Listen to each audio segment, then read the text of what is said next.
I'd like to now introduce Attorney General Peter Neronha.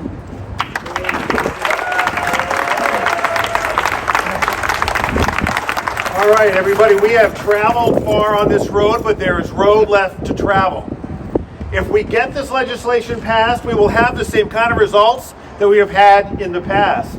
When the General Assembly passed and the governor signed the red flag bill, we put that to work and we're keeping Rhode Islanders safer. When we passed the straw purchasing legislation last year and the governor signed it, we made Rhode Islanders safer.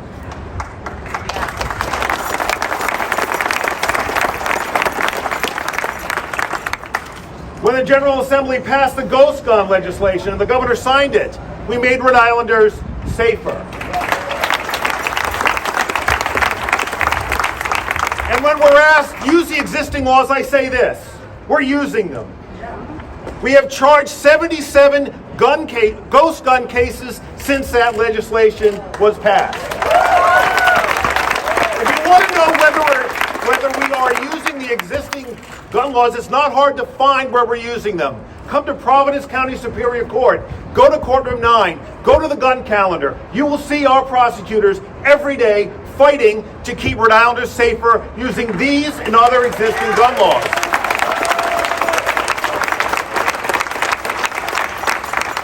But there is road left to travel, and I support every one of these bills. They will make Rhode Islanders safer. Imagine this. Imagine that you're at the 4th of July parade in Bristol, and you see 3 people standing across from you on the other side of the parade route with rifles, loaded rifles. Does that make you feel safer? No. Does that make you safer? No. But that's the way the law is right now. Let's change it.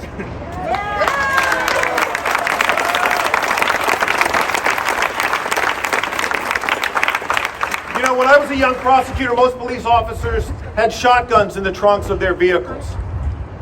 Today, many police departments have AR-15s in the trunks of their vehicles.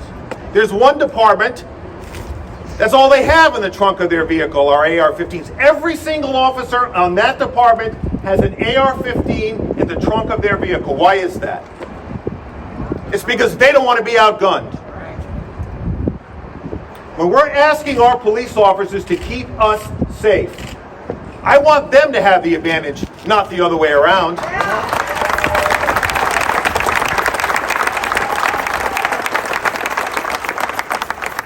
I want the bad guys to have the pea shooters, not the police.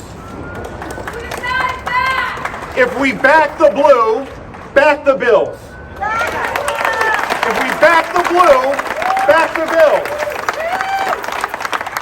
High-capacity magazines are not a theoretical problem in the state of Rhode Island. When we were asked last year to provide more data by the General Assembly, we did just that and more. And what did we find? In just 4 months, September to December of last year, 38 cases involving high-capacity magazines between 16 rounds and others over 30. 38 instances of that situation happening. The notorious shootout on Carolina Street in Providence. When police went into that apartment, they found a 30-round magazine, a 40-round magazine, a 50-round magazine, and a 60-round magazine. When those magazines are legal, are we more or less safe? Yes. If we back the blues, back the bills.